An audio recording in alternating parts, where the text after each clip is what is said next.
Yadaba. C'est lui, au commencement était la parole. Je voudrais que tu prennes ta Bible dans tes mains et ne lis pas dans la Bible de quelqu'un. Regarde dans ta Bible. Regarde dans ta Bible.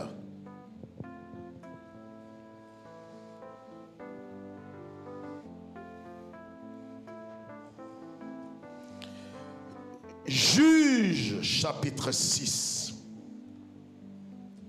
Ce matin, ce sera une confirmation de la grâce de Dieu dans la vie de quelqu'un. Et je vais rappeler une parole très importante à quelqu'un. Vous savez, autant que nous sommes, chacun a sa saison avec le Seigneur.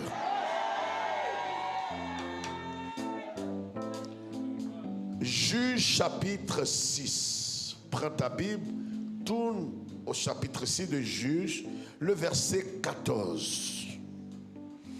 Lis d'abord à partir du verset 12 la première phrase et vous comprendrez pourquoi est-ce que les choses vont commencer à reverdir dans ta vie. La Bible dit, Juge chapitre 6, le verset 12, je lis la première phrase d'abord avant Claude. L'ange de l'Éternel lui apparut. Tu ne m'as pas compris? Lève ta tête.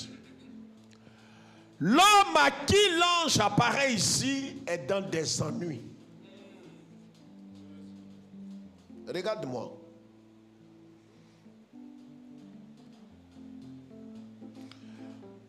Vous savez, il y a des situations quand tu regardes, tu te demandes si le Seigneur peut venir à ton secours. Vous savez, ce jour est réservé à quelques personnes que le Seigneur a bien voulu mettre à part parce que c'est l'avant-dernier dimanche du 10e mois. Et je suis convaincu que le Dieu qui m'a fait la grâce et qui a fait la grâce à ses frères va t'introduire dans quelque chose et tu vas bénir le nom du Seigneur.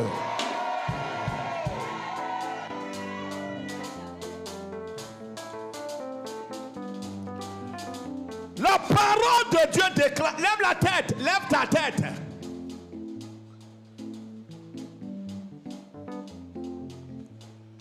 Quand un homme a des ennuis, il a des problèmes, sa préoccupation majeure est de savoir à quel moment le Seigneur apparaîtra dans sa vie. Mais la bonne nouvelle, c'est qu'autant que nous sommes, vous savez, j'étais en train de dire quelque chose tout à l'heure à la dévotion matinale que je vais rappeler tout à l'heure et je vais révéler à certains.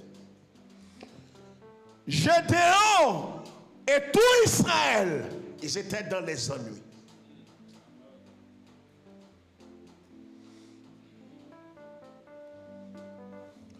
Ils étaient dans les problèmes.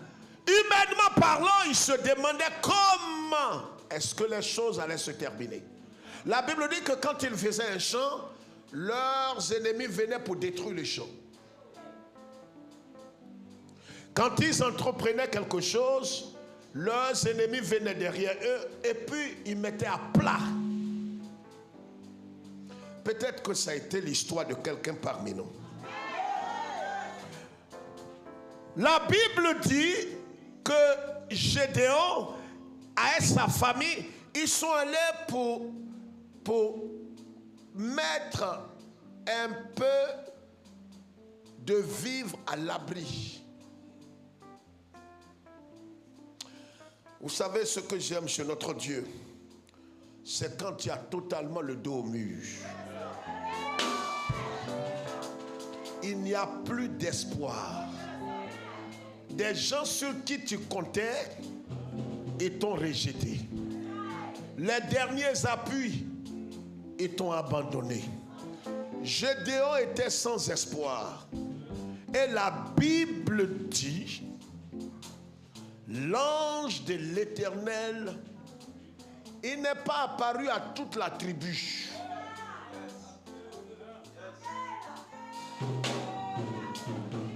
Il y a des choses qui vont arriver, mais ces choses-là vont arriver par toi.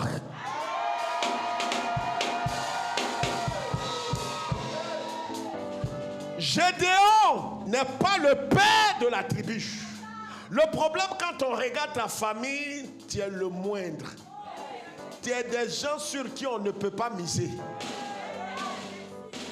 C'est-à-dire, quand on te regarde, tu as des grands frères, des grandes sœurs. Derrière encore, il y a, à côté, il y en a, à gauche, il y en a. C'est-à-dire, toi, on ne peut pas citer ton nom dans une réunion. Mais je t'annonce que c'est par toi que la solution... Oh! L'ange de l'Éternel n'est pas apparu à son papa. Dis hein? Dis hein? Non, tais-toi, laisse quelqu'un dire hein? Il y a des choses que ton papa n'a pas vues. Il y a des choses que ta maman n'a pas vues. Ton grand frère n'a pas vu. Tes grandes sœurs n'ont jamais vu ça. La Bible dit que toute la famille avait problème. Et l'ange de l'Éternel, il n'apparaît pas à la famille, ni au papa, ni à la maman, mais...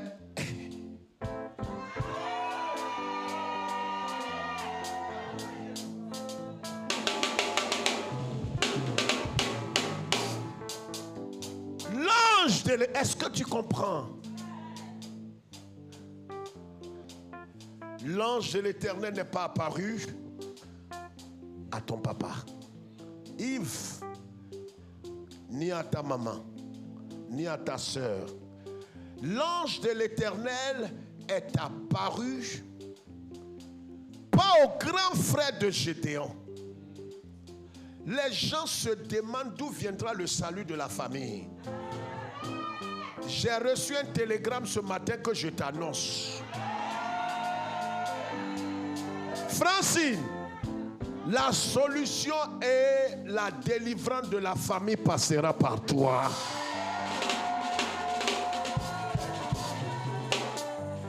L'ange de l'Éternel apparaît à Gédéon.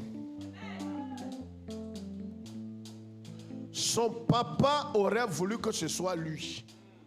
Vous savez, il y a des expériences que Dieu va te faire faire. Certaines personnes auraient voulu que ce soit eux. Mais le Seigneur, pendant que tu ne préparais rien, tu ne t'attendais pas. Les gens même n'avaient pas confiance. C'est à toi que le Seigneur va apparaître. Est-ce que le propriétaire de la parole est là ce matin? Le Seigneur apparaît à Gédéon. C'est pourquoi Gédéon est étonné. Il apparaît à Gédéon et il va parler à Gédéon. Gédéon n'était pas préparé. Il dit à Gédéon, avant même que je ne descende dans le périmètre, et c'est ce que tu vas aller avec ce matin. Hey!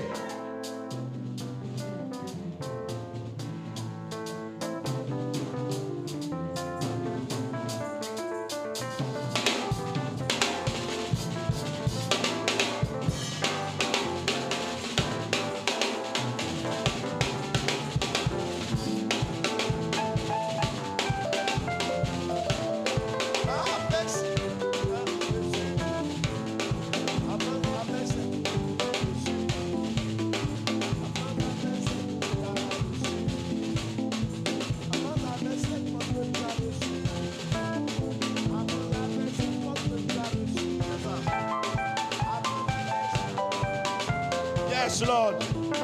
Avance avec cette force que tu as reçue.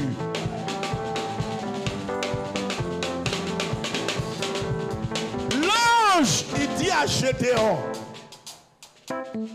l'atmosphère dans laquelle tu te trouves est saturée.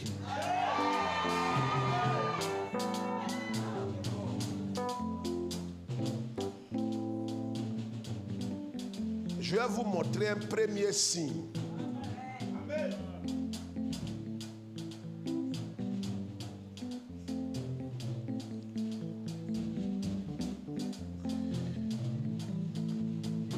Donne-moi de l'eau, 2 bouteilles d'eau. Je vais vous montrer quelque chose. Reste debout. Vas-y.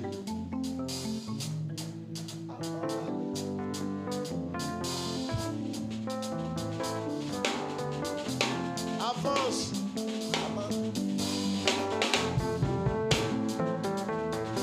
C'est Dieu qui est fort. Vous savez, il dit quelque chose à Gédéon, humainement parlant. Assieds-toi. Avance avec la force que tu as reçue.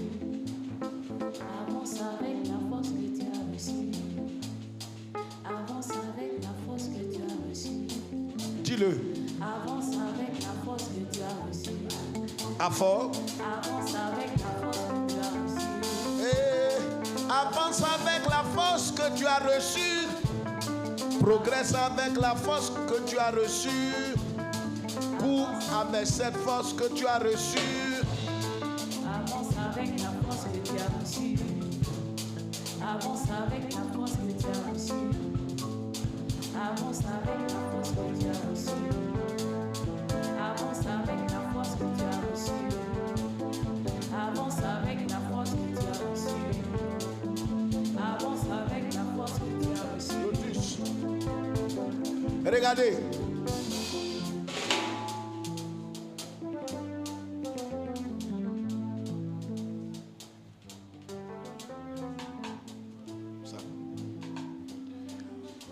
Regardez, n'arrête jamais. Vous savez, Gédéon lève la tête. Il ne savait pas qu'il ne savait pas.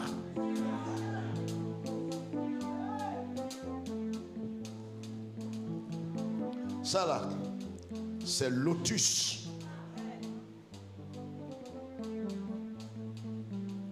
C'est lotus.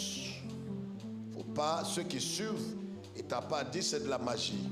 Ça c'est lotus. Regardez. Gédéon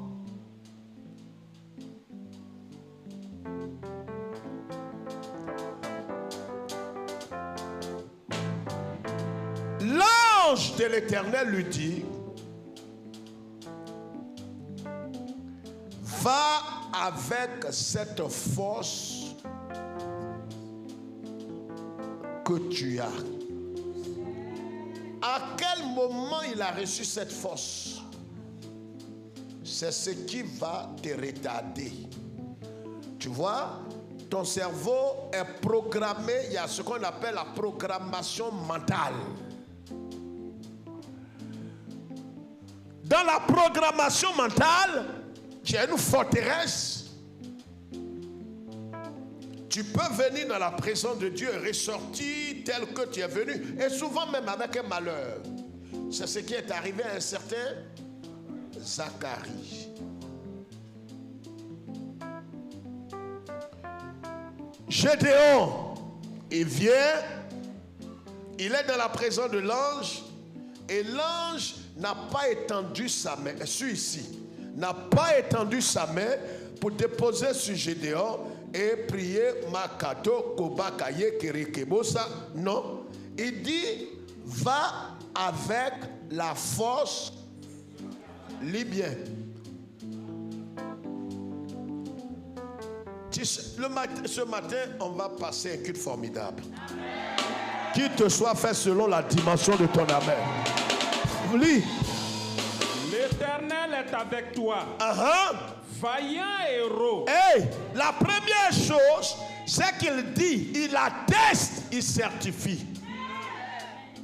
Il y a des choses souvent quand des vents contraires viennent, tu te demandes si le Seigneur est avec toi. Mais je t'annonce ce matin, conformément à la parole de Dieu, si tu veux prendre note, que le Seigneur est avec toi avec certitude. Peu importe ce qui arrive, peu importe le vent contraire, peu importe les attaques, peu importe les cauchemars, Le Seigneur est avec toi.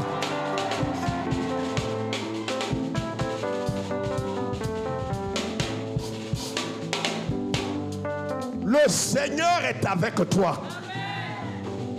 C'est pourquoi le thème de notre message ce matin, écrit, prends un bic, écrit, ne recule pas. Progresse avec Dieu. Ne recule pas.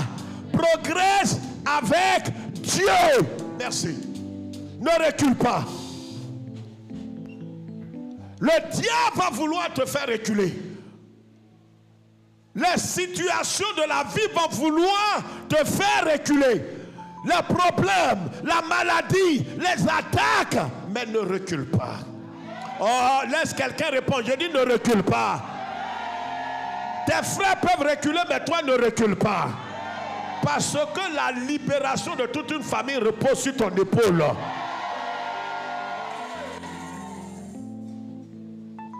Il y a des choses que tu ne peux plus te permettre. Vous savez, quand vous êtes un canal, un instrument de Dieu, il y a des choses que les autres peuvent faire. Toi, tu ne peux pas faire ça.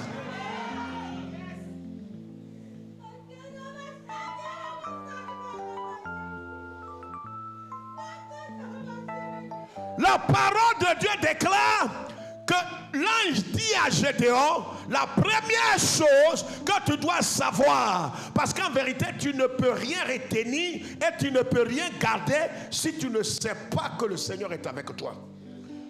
Écoute, écris, sois conscient de la présence de Dieu. Il est avec toi. Il est plus présent avec toi que l'est autour de toi. Je vais te choquer. Il est plus présent avec toi que tes deux bras.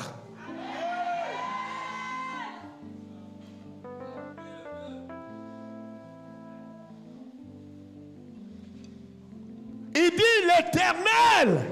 Il ne dit pas d'abord va. Tu ne peux pas partir si tu n'es pas conscient. Ce matin, le Saint-Esprit te dit sois conscient.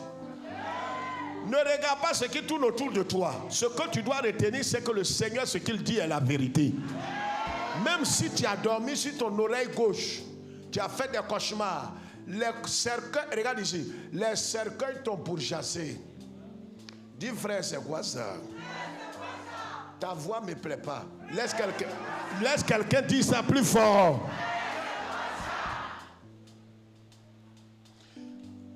Je parle ou bien je laisse. Mais si te poursuivent, c'est que tu n'es pas dans leur camp.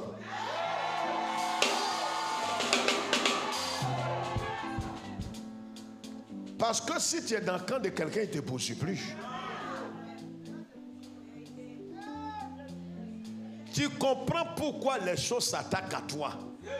Ils veulent te ramener dans leur camp. Mais dis, c'est pas possible. Dis, c'est fini. Dis, j'ai changé de camp.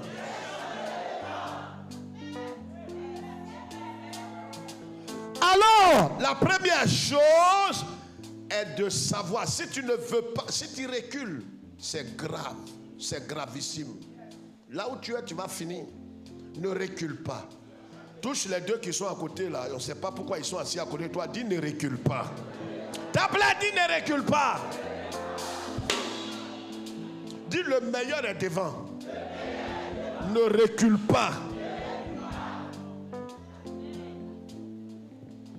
Tu peux commencer à reculer par un manque de désir véritable de prière. Tu commences à ne plus prier, à ne plus aimer Dieu. Tu commences à ne plus servir le Seigneur de tout ton cœur, mais peut-être tu as commencé à servir le Seigneur de façon mécanique. Il faudrait que tu retrouves l'amour que tu avais au commencement avec le Seigneur. Le zèle que tu avais, la joie que tu avais, la paix que tu avais, l'amour que tu avais pour le Seigneur. Une heure dans la présence de Dieu était mieux que toute autre chose. Il faut que tu retrouves ça. Ce que Dieu, vous savez, on peut être actif, on peut être zélé dans l'église et puis être un rétrograde. La première chose pour ne pas reculer, il faut que tu sois conscient que le Seigneur est avec toi. La deuxième chose, qu'est-ce qu'il dit? L'ange lui dit quoi? Il lui dit quoi?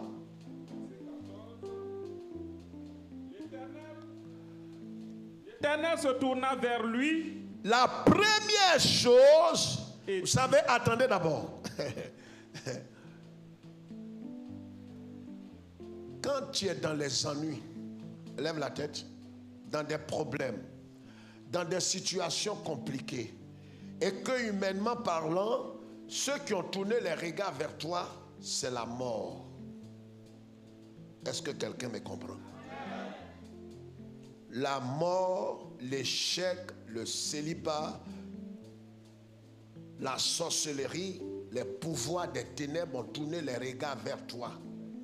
Et tous te regardent.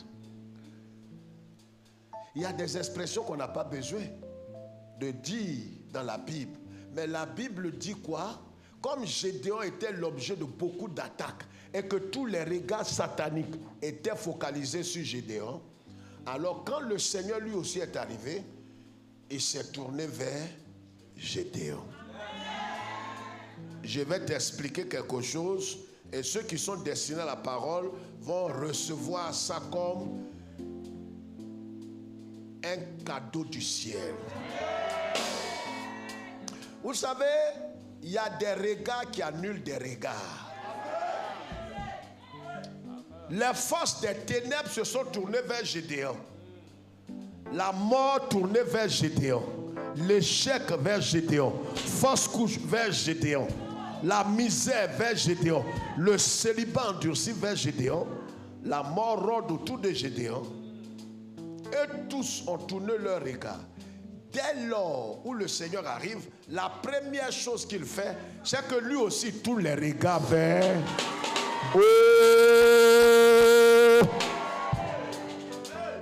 Le simple fait que le Seigneur se soit tourné vers Gédéon annule tous les regards qui étaient... Je t'annonce ce matin.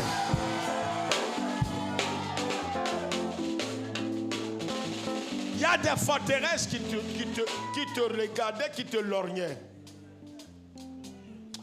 Mais il y a quelque chose que toi-même tu ne comprends plus. Depuis quelques heures et quelques jours, tu vois que ces focalisations-là sont parties. Parce que de la même manière qu'ils se sont tournés vers toi, Dieu s'est tourné vers eux.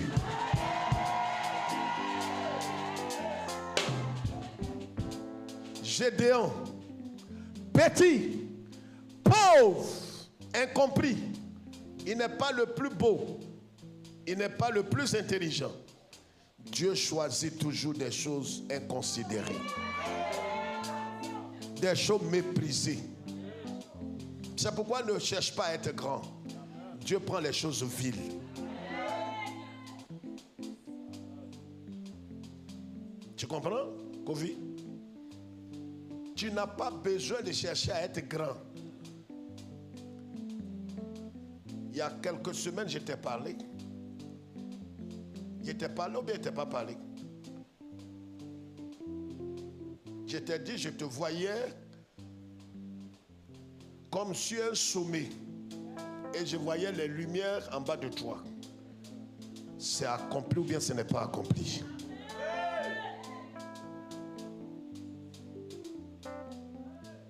Tu es en train d'entrer dans une dimension particulière. Vous savez, sa vie tout entière est saturée. Il y a des choses que Dieu a déposées dans sa vie que vous ne pouvez pas imaginer. Alors, la première chose donc, Dieu se tourne vers Gédéon. Quand Dieu se tourne vers toi, c'est que les regards démoniaques qui étaient tournés vers toi sont annulés.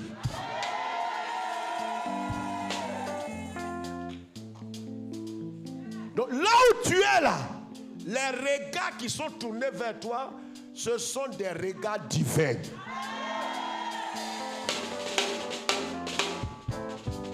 Parce que dans une maison, regardez, un enfant peut être en train de regarder quelque chose et sa maman le regarde. Lui-même il regarde la chose et sa maman. Le regard de sa maman va enlever ses regards sur la chose. C'est ce qui s'est accompli dans ta vie ce matin. Je croyais qu'il avait compris. Premièrement donc, Dieu se tourne vers toi. Deuxième chose, il veut que tu sois conscient de sa présence avec toi. Pour ceux qui prennent note. Première chose, il s'est tourné vers toi. Quand il se tourne vers toi, ceux qui s'étaient tournés vers toi avant lui là, il les fait fuir. Il annule leur regard. Tout ce qu'ils avaient planifié, la chose pour laquelle ils se sont tournés vers toi là, dès que Dieu se tourne vers toi, leur projet est voué à l'échec.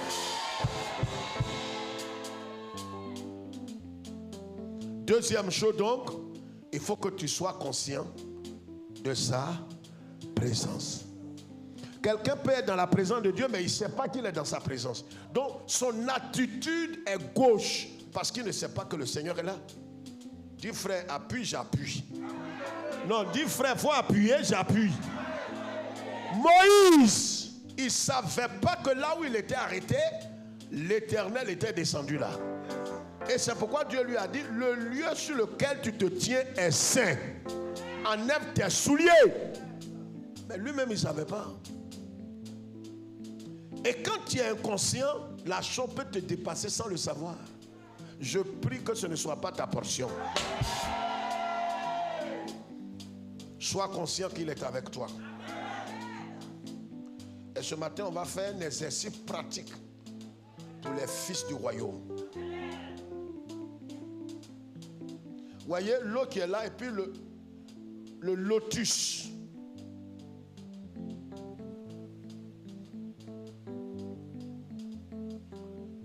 Lis. L'Éternel se tourna vers lui et dit, va avec cette force que tu as et délivre Israël de la main de Madian. Amen. N'est-ce pas moi qui t'envoie? Merci. Première chose, Dieu se tourne vers lui. Deuxième chose, il doit être conscient. Quand Dieu se tourne vers toi que tu n'es pas conscient, on ne sait plus qu'est-ce qu'on peut faire pour toi. La troisième chose, il faut que tu reçoives par la foi que Dieu n'a pas besoin de t'imposer les mains. Le simple fait que tu sois dans sa présence, tu as reçu quelque chose. Tu te sois fait selon ton amen là. Je reprends une dernière fois. Je dis, la troisième chose que tu dois retenir dans la vie de Gédéon, Gédéon ne devrait pas reculer.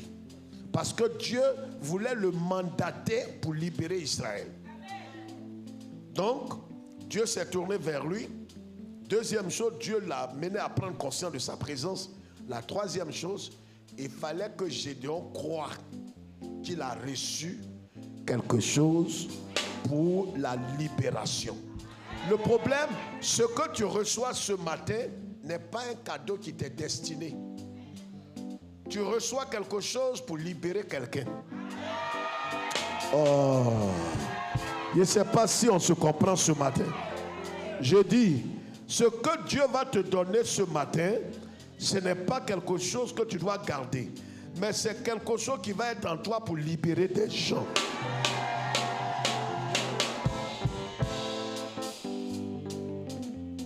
Mais ce que j'aime chez notre Dieu est que il y a des gens que tu vas saluer, mais ils ne savent pas que dès l'instant où ils t'ont salué, tout ce qui était projet machiavélique est annulé. C'est 2 semaines après qu'ils vont se rendre compte que depuis que j'ai salué ma soeur, je ne sais pas, quelque chose s'est passé. Mais regarde, sur le champ, c'est comme si tu n'as rien vu. Donc, l'ange de l'Éternel dit à Gédéon, à quel moment il lui a donné ça? C'est quoi il lui a donné? Il va avec quoi?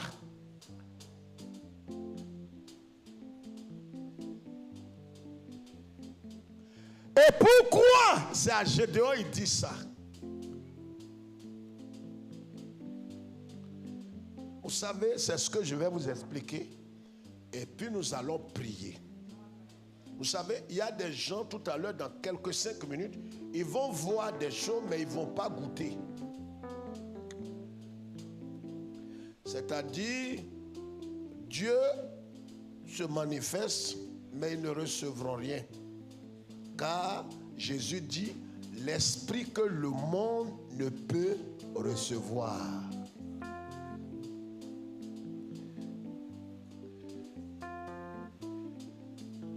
Voyez pochette que j'ai mis là. Si tu oublies tout ce que je t'ai dit, souviens-toi que dit le frère a mis lotus devant la chair, il a mis bouteille d'eau.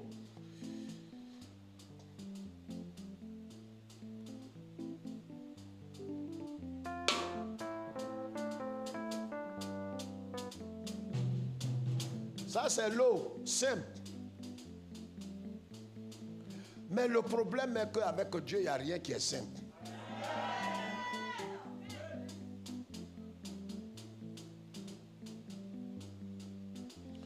Yeshua, il croise un monsieur qui est aveugle.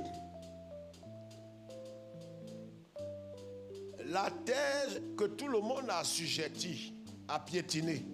Jésus tend sa main et il prend la boue. Tu sais, tout ce que la main du Seigneur touche devient extraordinaire.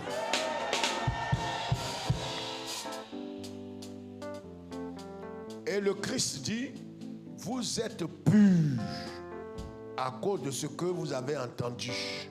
Vous voyez cette eau-là?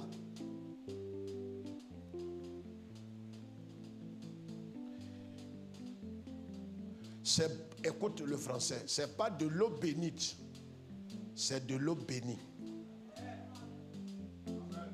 Il n'a pas compris. C'est pas de l'eau bénite. Quand on parle, tu peux répéter. C'est pas de l'eau bénite, mais c'est de l'eau bénie. Tu vois? Si tu viens à l'église, tu vas apprendre français. Ça, c'est école. On appelle ça soukrou. Alors,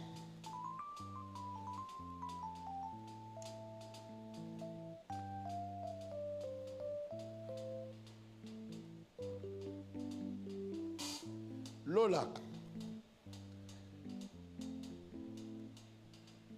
c'est textuellement quelque chose que Gédéon a reçu. Mais il a reçu ça de façon invisible. C'est-à-dire là où tu es assis, tu t'attends à ce que on te dit viens prendre. Or tu ne sais pas que tu as déjà reçu.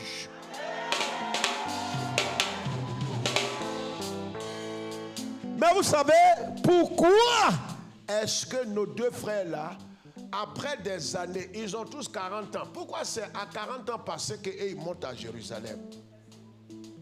Si tu dis frère esprit, je vais expliquer. Je n'ai pas compris. Je n'étais pas entendu. Il faut dire ça plus fort.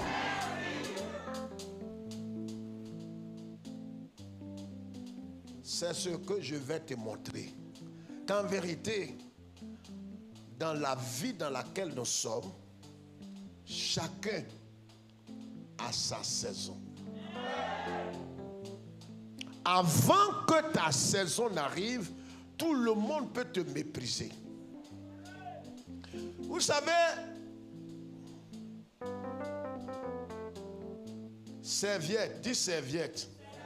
Dis serviette. Faut parler. Dis serviette.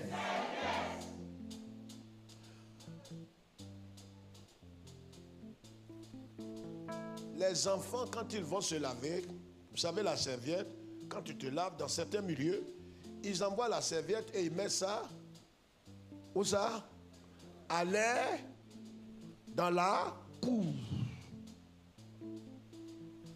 Écoutez. Ils rentrent dans la...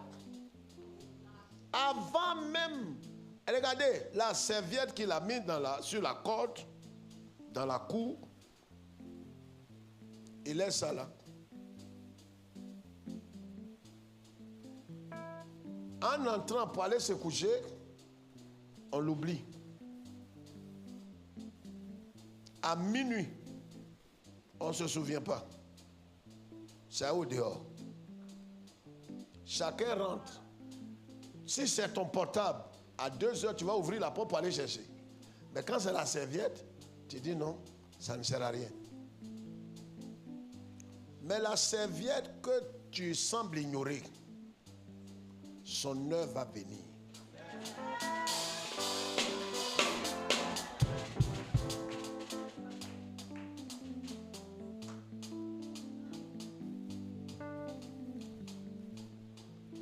Migou, achète-moi Yahoo. Yahoo. Dépêche-toi. C'est un autre signe. Gédéon, Dieu lui dit, va avec cette force. La force que tu as. La force que tu as. Non, dis ça plus fort. La force que tu as. Tu vois? La force que tu as. Pas la force que tu vas recevoir. La force présent ou présent là. La force là est déjà en toi. Amen. Lis maintenant Apocalypse chapitre 2. Pourquoi il ne faut pas reculer? On va vers la fin. Et on va prier. L'esprit prophétique va être manifeste tout à l'heure. Vous savez, ici, il y a des gens qui sont comme la tête, ils sont comme le canal, ils sont comme porte-parole de leur famille. Je peux t'expliquer quelque chose. Regarde-moi ici. En Luc 22, Jésus dit à Pierre, Pierre, Simon, Satan vous a réclamé. Il ne vous voit pas, Pierre. Les 12 étaient là. Et il dit, Simon, Satan vous a réclamé, vous tous.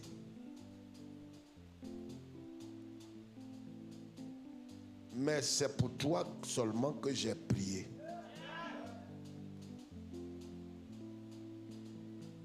Pourquoi il prie? Il n'annule pas l'attaque. Mais il prie et il dit à Simon, j'ai prié pour toi pour que ta foi ne défaille point. Et quand tu vas revenir,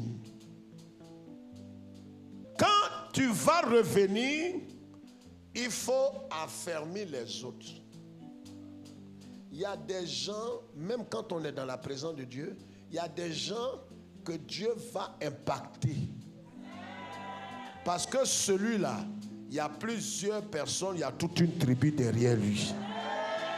C'est pourquoi il y a des situations, tu vois, tu n'es pas le grand frère, tu n'es pas la grande soeur, tu n'es pas l'aîné, mais tu es le premier fils, tu es le fils aîné. Non, tu n'as pas compris. Tu n'es pas le grand frère. On peut ne pas être le grand frère, être le fils aîné. Fils aîné dans la Bible est synonyme de celui qui est l'héritier, le porte-parole, le canal, le choix de Dieu. C'est pourquoi dans une famille, tu peux ne pas, tu es peut-être 4e, 5e. Tes grandes soeurs, tes grands frères sont là, mais c'est toi qui reçois toutes les attaques. Parce qu'en vérité, c'est toi qui es le canal. Satan veut te déstabiliser parce que ce n'est pas ta petitesse. Satan lui connaît l'étoile de Dieu sur ta vie.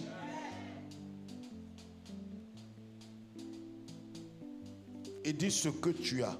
Regardez ce que Dieu va dire et puis nous allons prier. Apocalypse chapitre 2, verset 1 à 7. Lis vite.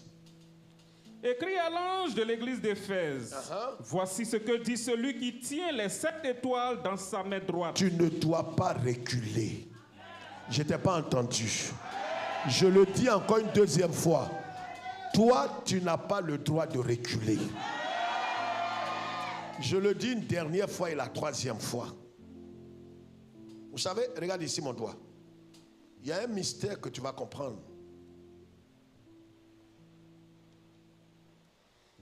Il ne faut pas baisser ta tête d'abord. On finit tout à l'heure. On a 5 minutes. Il y a certaines choses, tu peux marcher avec certaines personnes.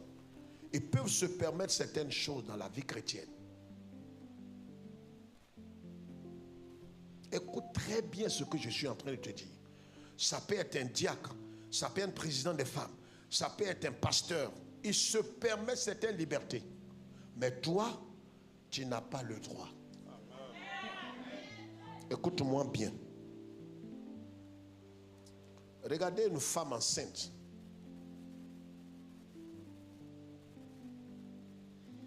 Elle aime les hauts talons. Regarde ici quand je parle. Elle aime les hauts talons. Une femme enceinte de 5-6 mois. Elle aime les hauts talons. Elle aime les jeans.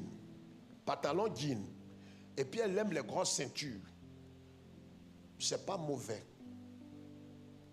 Mais soyez conscients de ce que je suis en train de vous dire.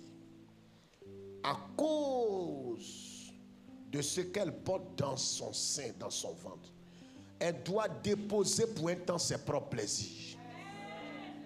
Je ne t'ai pas dit de crier. Il faut ouvrir ton esprit. C'est pourquoi vous allez voir certains frères dans l'église. Laisse-le là où il est. Tu ne sais pas quel problème il a avec Dieu. Quelqu'un qui prend toi à la légère, Dieu banalise sa vie.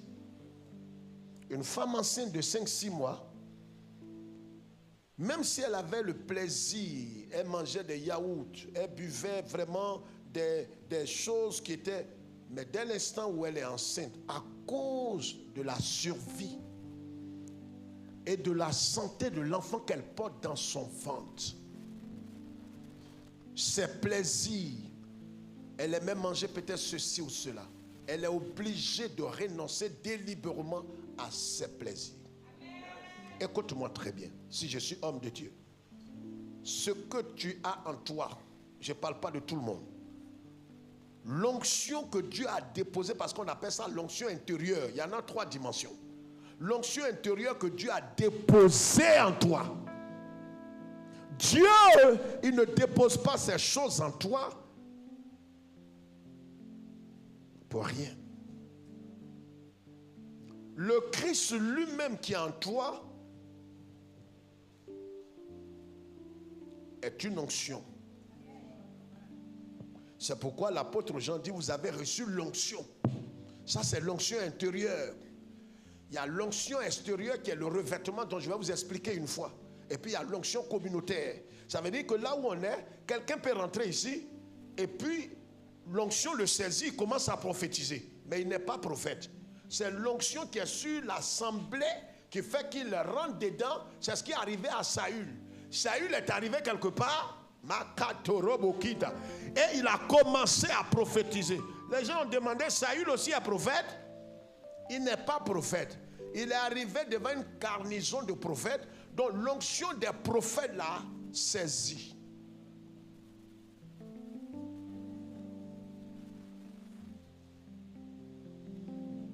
Là où tu es, il y a des choses qui peuvent t'arriver quand tu es dans l'assemblée. Une protection. C'est pour ça qu'un mari peut être un impie, païen.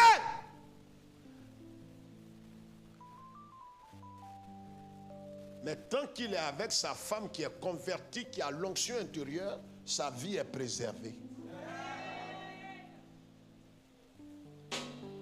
C'est vice-versa. Mais dès que tu laisses cet homme ou cette femme, tu comprends qui a versé l'eau dans le coco. Donc quand tu es ici, il y a une joie qui envahit ton cœur. Tu ne comprends pas. C'est l'onction communautaire. Quand tu sors d'ici, il y a l'autre onction qui est en toi, qu'on appelle l'onction intérieure. Si tu n'en as pas, tu ne comprends pas. Tu dis, c'est quand je suis à l'église, il y a une joie qui envahit mon cœur. Quand je sors de l'église, je ne comprends pas. Il faut que je t'explique. Tu es un néos, un petit, un déni.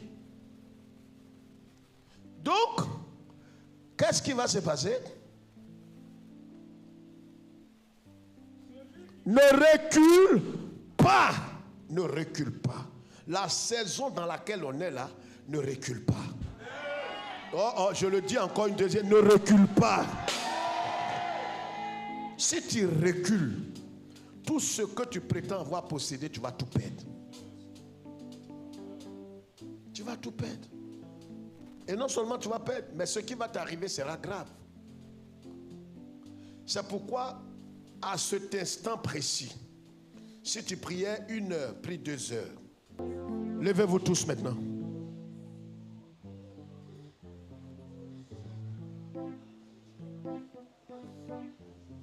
Levez-vous. Lis et termine. Va vite, pasteur. Vas-y vite, vas-y vite, vas-y vite. Je connais tes œuvres. Je connais tes œuvres. Travail Uh-huh. et ta persévérance. Oui, vas-y. Je sais que tu ne peux supporter les méchants. Vas-y. Que tu as éprouvé ceux qui se disent apôtres et qui ne le sont pas. C'est bien. Et que tu les as trouvés menteurs. Uh-huh.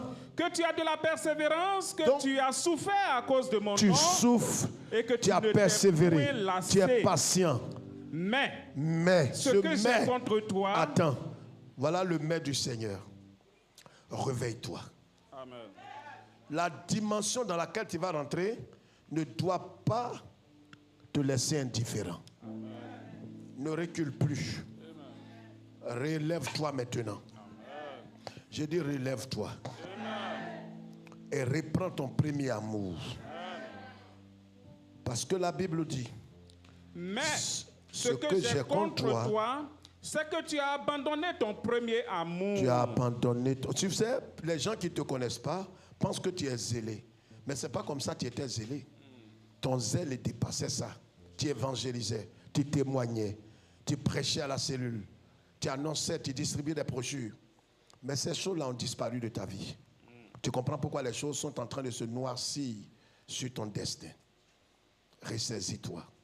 L'amour que tu avais pour Jésus, le premier amour que tu avais, c'est ce que le Seigneur te demande. Ne recule pas. Il faut que tu progresses avec lui. Car il veut t'utiliser pour de grandes choses. Non seulement il va te saturer toi-même, mais il va t'utiliser pour de grandes choses. Dis ce que j'ai contre toi. C'est pourquoi la Bible dit en Ézéchiel, que nous avons lu, Ézéchiel 18, que si le juste se détourne de sa mauvaise voie, il va mourir et son péché va tomber sur lui. Ne te détourne pas, reste focalisé, et reste accroché. Il n'y a pas de stade où on arrive, on ne peut plus jamais tomber plus bas. Et Dieu ne sauve pas les gens malgré eux. Dieu ne peut pas te sauver malgré toi, indépendamment de ta volonté. Dieu te sauvera avec ton accord. Donc si tu ne veux pas être sauvé, Dieu ne te sauvera pas. Il t'a purifié, il t'a sauvé, il a mis son esprit en toi. Mais tu peux offenser le Saint-Esprit. Tu peux l'attrister. Et si tu demeures dans cette voie, l'esprit va te quitter. Que ce ne soit pas ta portion. C'est une mise en garde ce matin. Prends garde à ce que Dieu a déposé en toi. Que ce que Dieu a déposé en toi, tu puisses grandir. Plus tu grandis, ce n'est pas ce que Dieu a mis en toi qui grandit. Parce que ce que Dieu a mis en toi est parfait. Mais plus toi tu grandis, plus tu deviens un instrument.